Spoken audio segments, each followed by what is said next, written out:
Bom, o nosso bate-papo de hoje vai falar sobre uma sigla que está em alta, está sendo muito falado, principalmente no universo corporativo, que é o ESG. E para a gente entender um pouco mais o que significa essa sigla, meu bate-papo hoje é com o conselheiro consultivo e também especialista em ESG, o Felipe Dantas. Felipe, seja bem-vindo aqui à Jovem Pan Chapecó para a gente falar um pouquinho sobre esse assunto. A sigla ESG significa ambiental, social, governança, mas no conceito, para quem tem ouvido falar e não sabe o que é de fato.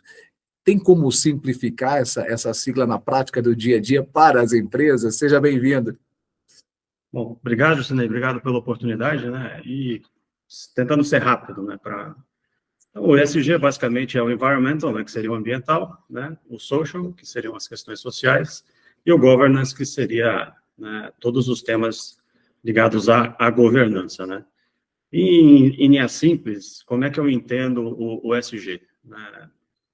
O ESG, na minha opinião, ele é fazer a coisa certa pelo motivo certo. Então, as empresas precisam entender que é relevante para o negócio você ter um conceito, um arcabouço de governança muito bem estruturado, né? Muitas empresas sobrevivem sem uma governança formal e estruturada? Sim, mas é aquela pergunta de sempre, né? Durante quanto tempo, né? E o que poderia ter sido melhor se a empresa tivesse uma governança melhor estruturada? O social, a gente pode dividir em duas categorias, né? A mais direta seriam as pessoas, né? Então, como é que você pode avançar e pretender evoluir uma organização sem você cuidar do seu capital humano, né? Sem você ter a certeza que as pessoas certas estão na empresa e que você está investindo nas pessoas certas para elas conseguirem produzir, né, num nível de excelência. Tem um outro ponto, que às vezes é associado ao S, às vezes é associado ao G, que é a cadeia de suprimentos, né? Então, como é que você estabelece relações comerciais sem você ter o mínimo de conhecimento e controle, né, das pessoas com as quais, das empresas com as quais a sua organização tá interagindo. E o ambiental, né, que é talvez o mais simples, mas talvez o mais controverso ao mesmo tempo, é literalmente a gente cuidar, né, do meio ambiente. Né? Como é que a gente consegue minimizar o impacto para o meio ambiente? E aqui eu entendo que as empresas patinam mais. Né? Eu participo de várias discussões e uma que sempre volta é: Felipe, como é que eu, que sou um escritório, uma consultoria, consigo impactar, né, no ambiente, né, no E? E a resposta é simples, né? Precisa entender a tua materialidade. Então, o que é material para uma empresa de consultoria do ponto de vista do E, do S e do G é diferente de uma grande indústria. Então, em linhas simplistas, seria isso, né? Como é que a gente consegue definir o que é relevante para o teu negócio, para cada um dos pilares, e ter um comprometimento e uma diligência de execução desse plano. Agora, como eu disse no início, esse assunto, essa sigla está bastante em foco nesse momento no universo corporativo.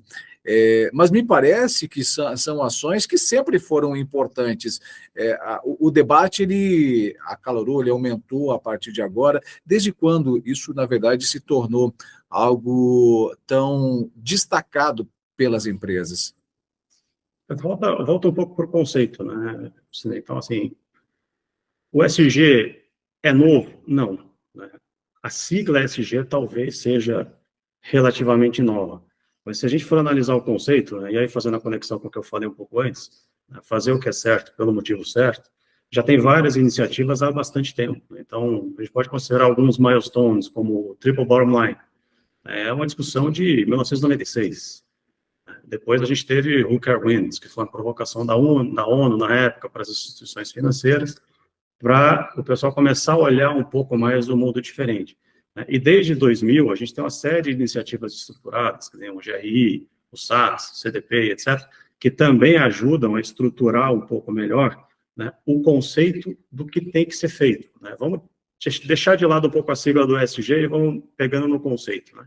E aí, em 2015, né, a gente teve a criação dos ODS, que são 17, né, Objetivos de Desenvolvimento Sustentável, E esses 17 objetivos derivam aí para 169 métricas, né, que podem ser trabalhadas. E aí também volta para o ponto lá do começo, que é a materialidade. Então, muitas empresas, por falta de conhecimento, olham, né, 17 ODS, 169 métricas e metas. Eu não consigo fazer tudo isso. Mas a gente tem que entender a materialidade, né? Nem todos os ODS são relacionados ao teu negócio. E você não precisa abrir 169 frentes para ser considerado uma empresa ESG. Então, um exemplo simples, né? Uma empresa brasileira, né, que tem uma boa avaliação do ponto de vista de ESG, e aí a gente pode utilizar o MSSI como referência, Sustainalytics, que são dados que são abertos, a empresa de capital aberto. Mas se você pegar né, a Klabin, no último relatório de sustentabilidade deles, eles relacionam 22 temas materiais. Então, a Klabin, que é uma empresa grande, né, que trabalha num segmento gigante, né, ela está preocupada com 22 temas. Por quê? A hora que ele analisou todos os stakeholders, né, que são as partes interessadas, que são aquelas que ou impactam o negócio ou que são impactadas pelo negócio, né, esse esforço resultou em 22 temas que precisam ser tratados pela Klabin. Mas me parece que as empresas realmente ainda estão bastante carentes de informação. Tem uma pesquisa que saiu agora há pouco que diz que 75% das empresas não têm alguma certificação de sustentabilidade e ESG. Ou seja, como é que elas estão encarando? Isso é falta de informação mesmo? Ou talvez até algumas empresas entendam que, alguns diretores entendam que isso seja passageiro, seja uma modinha, algo parecido? O que está faltando? No contexto popular, tem o trem que está esperando que seja uma moda, né? Só que aí, se você considerar a história, né, que a gente falou há 2 minutos atrás, Triple Bottom Line, Who Care Wins, uma série de iniciativas para estruturar a questão de reporte, o GRI, né, já tem uma série de frameworks. Da hora que a gente fala de novo, vamos esquecer o ESG, vamos falar no fazer o certo pelo motivo certo, né, no meu entendimento, as coisas elas estão ficando um pouco mais, né, afuniladas, né? A pressão ela está aumentando.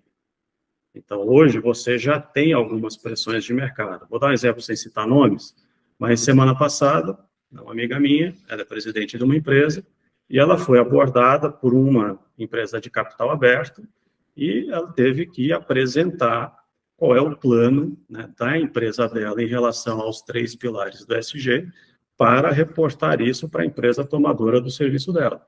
Ou seja, é um requisito importante daqui a pouco para que as empresas permaneçam a médio e longo prazo nos seus negócios de forma mais efetiva, possam permanecer.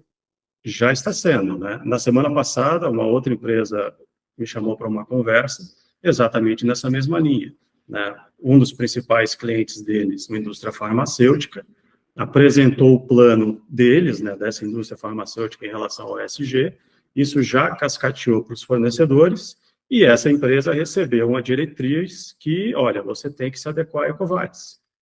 Então, assim, existem empresas que não vão precisar, né, se adaptar a isso. Se você não é fornecedor de uma empresa de capital aberto, você não é fornecedor de uma empresa muito grande que esteja focada como iniciativa ESG, existe a possibilidade de você, entre aspas, passar essa modinha. Mas se você está entrando num contexto que ou você é grande, tem exposição ao mercado, ou você tem que se relacionar com empresas grandes, né, com empresas multinacionais, né, é só uma questão de tempo para isso cascatear e, em bom português, o negócio começar a apertar. Então, tem uma linha, né, tem um pessoal que defende a seguinte teoria: né, você vai entrar no ESG por 3 motivos, né? Ou por propósito, né, você realmente acredita, né, que a tua empresa tem, né, responsabilidade e você vai fazer o certo pelo motivo certo. Algumas vão entrar por oportunidade, né, e lá na frente outras vão entrar por constrangimento. Então, quanto mais exposta a empresa for, né, mais complicado e maior vai ser a pressão popular para que exista algum alinhamento ESG. Bom, o que a gente ouviu de você agora no início também falando sobre o conceito ele é muito básico, né? No sentido de qualquer empresa, indiferente de que porte essa empresa se posicione no mercado, isso pode ajudar em muito no desenvolvimento do negócio, porque mesmo que a empresa seja pequena e ela não esteja exposta ao mercado mais amplo, né? Essas ações vão ajudar no desenvolvimento, vão ser vistas, inclusive, pelo consumidor direto, de uma forma mais bem vista, né, no mercado. E aí tem várias iniciativas, né? Então, no E, por exemplo, acho que o pessoal ele confunde e acho que e a gente vai deixar para conversar isso no final do bate-papo, provavelmente, mas quais são as principais barreiras, né? Quais são os impactos? Uma delas, no meu entendimento, é o conhecimento. Então, tem muita gente que acha, e aí volta no ponto lá que eu coloquei dos ODS, que para você ser uma empresa, entre aspas, ESG, você precisa fazer tudo ao mesmo tempo agora. E isso é inviável, né? São pequenas ações. Exato. E aí isso conversa com a turma a conta não fecha.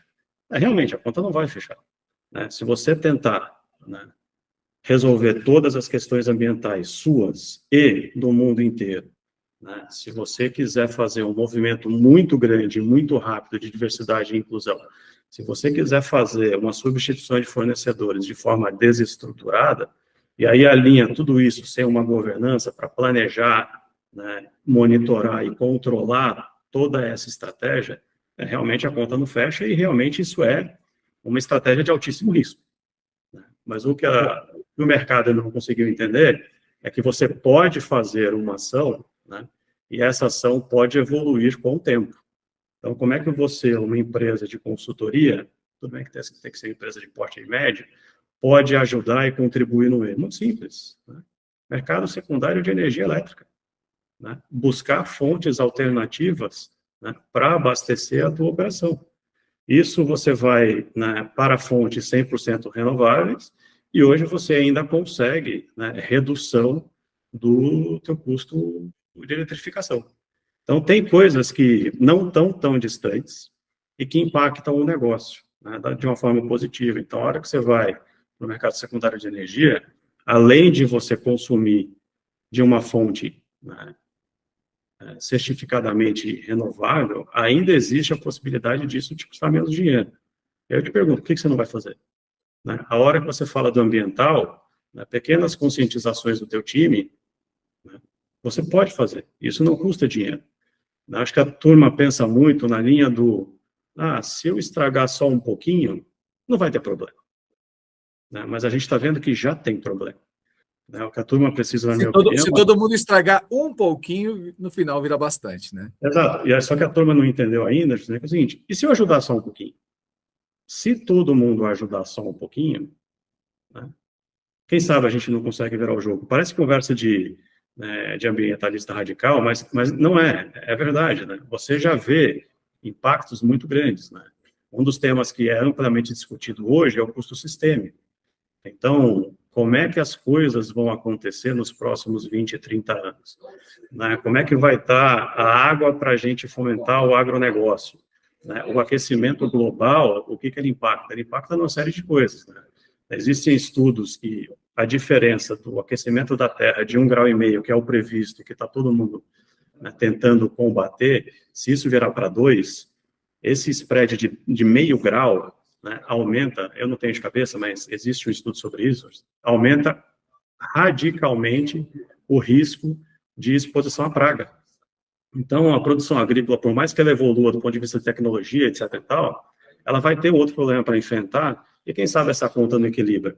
Só que o ponto é, as empresas vão ter que investir muito dinheiro para conseguir criar essa competitividade de mercado e serem mais eficientes. Legal. Só que isso talvez venha com a conta de pragas. Agora, imagina, né, o agronegócio fazendo um monte de investimento para ser mais produtivo, só que por uma questão de falta de água, né, ou por uma incidência maior de pragas, a produção não acompanha. O que eu vou ter? Eu vou ter um custo elevado, né, para um potencial de receita, né, igual, só que o que vai acontecer? A conta de cá tem que fechar, o preço de tudo vai subir. Então, esse é um conceito de custo sistêmico que ainda está começando a ser discutido. Eu acho que o geral, né, a grande maioria da população ainda não entendeu. Eu não preciso me preocupar com aquecimento global. Meu carro tem ar-condicionado, eu vou para o meu escritório, tem ar-condicionado, na minha casa tem ar-condicionado. Tudo bem, mas vai ter energia? A que custo? Né? O quanto as coisas vão ficar proibitivas, porque a gente acredita que existirão ganhos de eficiência, existirão ganhos de produtividade. Só que o problema é, os recursos, eles não são infinitos. Teve um caso de uma empresa na Europa, né, que o prefeito, ele proibiu a entrada, tá, de um fabricante grande de bebidas, por conta do impacto que essa indústria traria no consumo e na disponibilidade de água para a população deles. Então, tem bastante coisa que já está sendo caminhada, né? E, como eu falei um pouco antes, eu estou entendendo que, com base nos movimentos, e opinião, Felipe, tá? Eu diria que está muito mais para o negócio afunilar e apertar, do que esse negócio virar uma modinha, e daqui 10 anos alguém fala, olha, tá vendo? Falei que esse negócio do ESG não era nada. Eu acho que a gente está indo para o outro lado. Bom, para a gente fechar, eu acho que foram informações bem importantes, esclarecedoras que você trouxe principalmente para reflexão, né? Eu acho que você viu muito para reflexão que você nos traz. É uma questão de negócio, mas é uma questão de sobrevivência, quem sabe, para as futuras gerações que estão vindo por aí, porque a gente também não pode pensar só no nosso dia, nesse momento atual. Muita coisa o meio ambiente já tem mostrado, né? Como bem você destacou, que está devolvendo as ações que o ser humano está fazendo. Então, dá para a gente fechar dizendo que a melhor ação nesse momento é a informação sobre como você pode aplicar, indiferente de qual o tamanho do seu negócio, e fazer a sua parte, né? Exato. E por aí, só complementando super rápido, tem uma outra questão também, né, que é o seguinte, né? Como é que as próximas gerações estão enxergando tudo isso? Teve um estudo feito pela ONU e divulgado em Davos, que mostra que a geração millennial ela já está se relacionando de uma forma totalmente diferente com as marcas. É um pessoal, né, é uma turma que já está mais alinhada ao propósito. São valores diferentes dos valores da minha geração. Então, esses são os futuros consumidores e, fora isso, esses são os futuros colaboradores. Então, falar em fazer a coisa certa pelo motivo certo, construir uma estratégia ESG, se posicionar da forma correta, também pode, no futuro, não só abrir novos caminhos para consumo, mas também aumentar a tua atratividade para os teus próximos colaboradores. Tem um outro ponto, tem um estudo desenvolvido pela McKinsey que mostra que, de fato, a diversidade impacta o resultado. E isso é a McKinsey que está falando, não é o Felipe. E é um estudo feito com 1.000 empresas, durante 5 anos, em vários países. O número de países agora eu não lembro de cabeça. Então, um estudo extremamente amplo, feito por uma empresa com solidez de mercado, aponta que diversidade impacta positivamente o seu negócio. E aí o pessoal entende que não. Mas também, aí eu questiono a capacidade de planejamento, a capacidade de implementação, e hoje, independente de ser o ESG, qualquer estratégia mal pensada e mal implementada vai dar errado. Então, acho que esse é um dos pontos que o pessoal também precisa começar a questionar. É a sua capacidade de conseguir fazer. Qual é o conhecimento que você tem? Quais são as competências que você tem para enfrentar a complexidade de você ter uma estratégia ESG alinhada? Então, esse, para mim, tem vários pontos, vários obstáculos para a implementação da estratégia como um todo, mas eu entendo que o conhecimento, de saber o que é, para conseguir fazer a materialidade estruturada do teu mercado, entender a complexidade de tudo isso e ter gente capaz de executar, eu acho que essa é a grande virada do jogo. Bom, o assunto ele é amplo, ele vai de encontro àquilo que o mundo tá abordando, que é a questão ambiental e de sustentabilidade, e cada um buscando conhecimento e fazendo aquilo que cabe dentro da sua empresa, dentro do seu ramo ou setor de negócio, com certeza vai fazer bastante diferença. Bom, Felipe, eu quero agradecer por compartilhar com a gente essas informações, acho que muito importante a gente trazer esses pontos até de reflexão para que a gente entenda um pouco mais e buscar conhecimento, né? Não dá para ler título de texto ou de artigos e sair opinando, né? Acho que o negócio é menos raso e muito mais profundo. Não dá para ser especialista na superfície, né? Então tem que aprofundar um pouco mais a conversa. E na verdade, sou eu que agradeço pela oportunidade. É sempre bom, né, conversar sobre o ESG e ajudar, né, a disseminar um pouco o conceito, né? Não é nem o bicho de sete cabeças que todo mundo pensa, mas também não é uma modinha, porque no final das contas a gente está falando de cuidar do meio ambiente, cuidar das pessoas e ter um mínimo de estrutura de governança na empresa. Então, eu não entendo que isso possa ser algo, né, que possa ser 100% negligenciado e abandonado por qualquer empresa.